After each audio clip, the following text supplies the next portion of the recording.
July 18 NTR అభిమానులతో పాటు AP ప్రజల్లో అంతకంతకు ఆసక్తి పెంచుతున్న తేదీ ఇది. రా ఎన్టీఆర్ తలపెట్టిన మీటింగ్ ఉంటుందా ఉండదా అన్న ఉత్కంఠ ఎక్కువైపోతోంది. ఇంతకీ ఈ అంశంలో లేటెస్ట్ అప్డేట్స్ ఏంటి, ఏం జరుగుతోంది?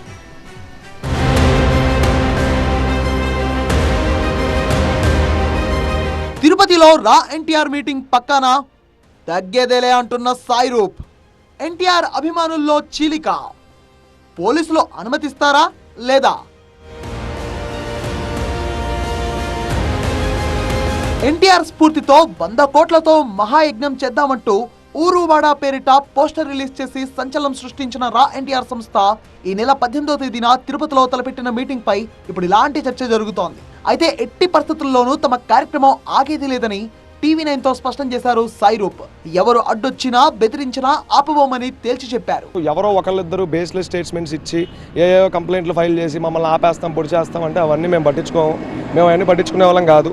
యథావిధిగా 18వ తారీఖు జరుగుతుంది మేము అనుకున్న వెన్యూలోనే. ఒక లాస్ట్ మినిట్ ఏమైనా చేంజెస్ వచ్చి మాకు ఎలాంటి ఆర్డర్స్ కానీ ఏమైనా లా అండ్ ఆర్డర్ నుంచి అని వస్తే మటుకు will shift the place to some other place, like అది ప్రెస్ క్లబ్ అవ్వచ్చు, ఏదైనా అవ్వచ్చు. బట్ మేము వెంకటేశ్వర స్వామి సన్నిధిలోనే ఇది నిర్వహించాలని మేము అనుకున్నాము. మీరు ఆ సోకాల్డ్ ఏదో అధ్యక్షుడు వెళ్ళారు ఏఎస్పీ గారి దగ్గరికి వెళ్ళి ఫిర్యాదు చేస్తే మాకు ఫోన్ రాలేదు. మమ్మల్ని మీటింగ్ ఆపడానికి లా అండ్ ఆర్డర్ నుంచి కానీ గవర్నమెంట్ నుంచి కానీ ఎలాంటి ప్రెజర్ మేము చూడలేదు. అయితే ఈ అంశాన్ని ఇప్పటికే సీరియస్ గా తీసుకున్న ఎన్టీఆర్ ఫ్యాన్స్ లోని ఓ వర్గం పోలీసులకు ఫిర్యాదు కూడా చేసింది. దీంతో రా ఎన్టీఆర్ చేపట్టబోయే ఈ మీటింగ్ పై వ్యతిరేక వర్గం ఎలా స్పందిస్తుంది అనేది ఉత్కంఠ రేపుతోంది. 2 వర్గాల నుంచి ఫిర్యాదులు అందాయి కాబట్టి పోలీసులు ఎలా రియాక్ట్ అవుతారన్నది కూడా కీలకంగా మారింది. అయితే ఈ సమావేశానికి ఎన్టీఆర్ వస్తారనే ప్రచారం జరుగుతున్న వేళ అభిమానులు భారీగా తరలి వస్తే క్రౌడ్ పుల్లింగ్ తప్పదనే అభిప్రాయం వ్యక్తమవుతోంది. అయితే సాయి రూప్ మాత్రం ఇది కేవలం 100 మంది పాల్గొనే చిన్న మీటింగ్ అని చెప్తున్నారు. ఎస్పీ గారికి నేను కూడా మెసేజ్ పెట్టడం జరిగింది. మొత్తం వివరణ అంతా విషయం ఇచ్చాను నేను కూడా. సార్ దయచేసి దీన్ని లా అండ్ ఆర్డర్ ప్రాబ్లంగా మార్చబాకండి. ఇది మా పర్సనల్ ఈవెంట్.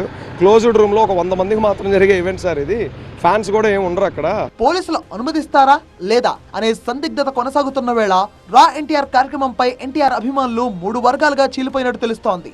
ఓ వర్గం రా ఎన్టీఆర్ సంస్థకు మద్దతిస్తుంటే మరో వర్గం మాత్రం హీరోకు చెడ్డ పేరు రాకుంటే చాలు అంటూ తటస్థంగా వ్యవహరిస్తోంది. ఇంకో వర్గం మాత్రం దీని వెనుక దురుద్దేశం ఉందంటూ రా ఎన్టీఆర్ వర్గాన్ని తీవ్రంగా వ్యతిరేకిస్తోంది. అయితే తనకు లక్షలాది మంది ఎన్టీఆర్ అభిమానులు మద్దతుగా నిలుస్తున్నారని సాయి రూప్ చెబుతుండడం విశేషం. వెనకాల ఎవ్వరూ లేరు, మేము మాత్రమే ప్యూర్ ఎన్టీఆర్ అభిమానులం మేము.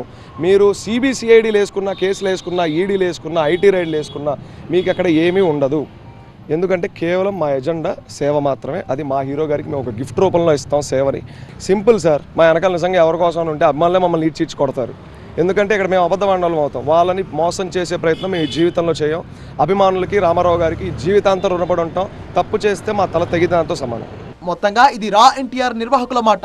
తల తెగిపడినా ఎన్టీఆర్ కు చెడ్డ పేరు రానివ్వమంటున్నారు. అనుకున్న సమయానికే కార్యక్రమం జరుగుతుందంటున్నారు. మరి వర్గాలుగా చీలిన ఎన్టీఆర్ అభిమానులు ఏం చెయ్యబోతున్నారో, పోలీసులు తీసుకునే చర్యలేంటి అన్నదే ఇప్పుడు సస్పెన్స్.